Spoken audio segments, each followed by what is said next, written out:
It is my distinct pleasure to present to you the power of electronic-mediated communication, featuring blogs, Facebook, voice threads, and discussions for crystallizing, negotiating, and ultimately embracing the student's real truth. Hello, I am Dr. Gilbert Duenas from Auburn University at Montgomery, and welcome to this online presentation. In this presentation, I'd like to address several theoretical issues that frame the integration of technology with the study of the social studies. Secondly, I'd like to talk about our research focus that underscored efforts to engage our students' learning via two separate research studies. Third, I'd like to highlight examples of students' voices via various online social media tools and what we gained as a result of these two studies. Last, I'd like to talk about a variety of lessons learned, and there were several, as well as milestones that we were able to achieve, and the importance of this particular research to others. I'd like to now speak to the theoretical framework that underscored our research. First of all, the research indicates that our students' expectations for learning are constantly changing. Their expectations for current and certainly for relevant information is only part of what they expect. They also expect to learn from one another. To learn from one another in and certainly outside the classroom. And those online tools that they certainly value are tools that merge various forms of data, image, text, music, and so forth. A second key point in this research was the idea that in-depth, critical, and certainly what we classify as reflective dialogue on complex, riveting issues of the day literally relies on a community of learners, on certainly a variety of student voices that bring forward prior knowledge and experience, certainly voices that go beyond the traditional classroom. A third point is this idea of embracing all voices, of allowing all participants to share the same platform, to literally see eye to eye. We believe that, as the literature indicates, that it is an important factor for individuals to come forward and share their point of view. And sharing this discourse parity is important to bring into the forefront those issues involving, for example, social injustice, involving equity in the classroom, and so forth.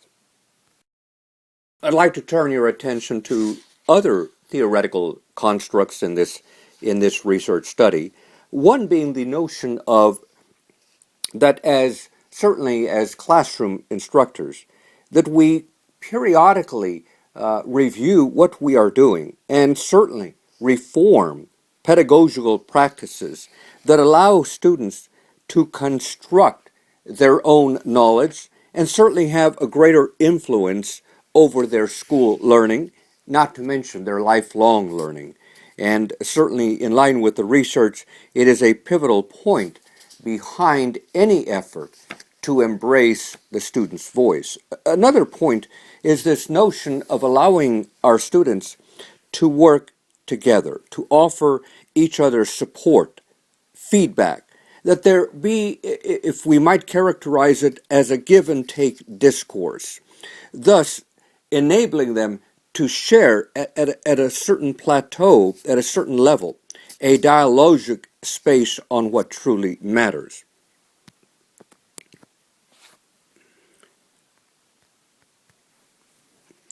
It is just as important that there be candor and openness of individual perspectives, a sharing of life stories, a discussion of special traditions that serve to broaden each other's awareness of cultural diversity.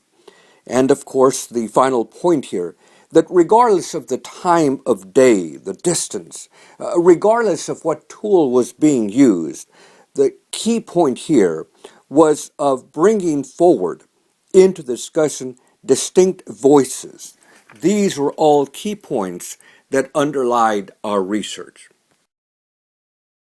Speaking to our first study, which began in fall of 2012, this was a collaborative research study involving an instructional designer at our university and myself over a 60-day period, focusing, of course, on the use of distinct online social media tools. Our participants consisted of 18 students, all elementary school teachers enrolled in a graduate social studies class. The group of 18 was randomly divided into 4 groups. You can see that there are various data collection methods all within the Blackboard platform. These topics that we discussed originally were derived from my own ideas, but through discussion, online discussion I might add, through ideas that students had, these topics moved from instructor-led, which was my expectation, to student-directed. And you can see that our focus moved from looking at each other as distinct individuals and what was certainly our cultural lens, family stories, and certainly the influence of technology in our everyday lives. And the students' reflections were noted in weekly journals and ultimately showcased in an end of class presentation before a large audience. In using the discussion forum, you can see a sampling of questions that were put forward. I'd just like to highlight not so much the questions themselves, but rather some of the sentiment in these questions. The students essentially were looking at these questions as an important outlet that allowed for their true voices, sometimes very intense voices, sometimes very surprising voices to come forward at moments that they felt comfortable, within that segment of the conversation.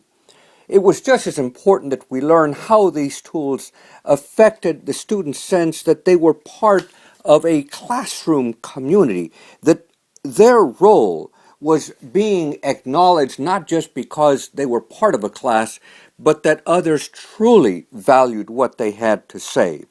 In a sense, and I'm speaking to the final point here, that students were looking for how this technology that we're experimenting with, whether this technology would enable them not only to say something of value, but also to be connected to the points being made by others.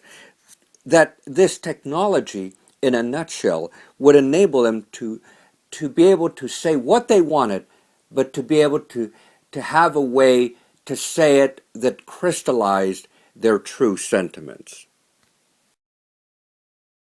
In the use of voice threads, we asked our students, on average, to limit their voice thread to approximately 200 words. Some spoke a little less, others a bit more. What was most interesting about this social media tool is that over time, students began to appreciate each other's voice. Their voices consisted of not just a collection of words, but pauses.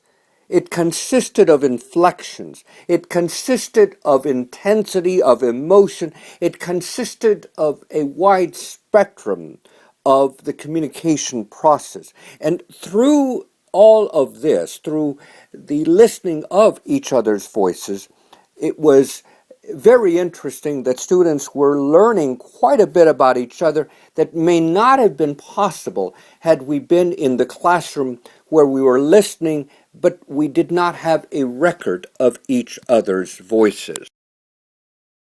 In this next slide, entitled Unabridged Voices of Students, you see a sampling of the students' sentiment from the very beginning, during, and through the end of this experiment in terms of using a variety of online tools. We were looking for their ideas, their honest reactions, their interpretations, their sense of whether this study, this effort to use a variety of computer-mediated communication tools had any bearing on their learning, their sense of learning, and certainly their ability to communicate with one another. In sum, what we were looking for is what they had experienced. Was it significant to who they were in this dialogue? Was it important to them as part of the learning of social studies? In our second research study, as you can see, we had a different composite of participants. We had 16 graduate social studies students, but we also brought into the conversation 10 Chinese university students. You can see that our 16 graduate students, that in the majority were pre-service teachers. Also, amongst the 10 Chinese students, all of them were enrolled full-time at our university, enrolled in various degree programs. Again, all students between both groups randomly paired. It was important for us to hold an upfront icebreaker in order to have those initial introductions made. Various data collection methods, as in our first study, were used. A slightly different approach here. We did use discussion forums, blogs, but in this instance, we introduced a class Facebook page. We did, of course, take into account privacy settings. Based on the previous study, we were able to move more easily between various topics as well, and again, reflections from the students were maintained throughout the study and shared at the very end. In conducting the discussion forum segment of the study, the students moved from what might be considered relatively safe topics, such as you can see, what was your favorite day of the week, explain your choice, to more complex, more sophisticated, essentially topics that called for a more critical reflection of what needed to be said. Here, I will note that approximately 30 postings were recorded. You will note under the blog postings that there were other kinds of issues discussed. Each one of these questions, along with several others, brought out the student's perspective.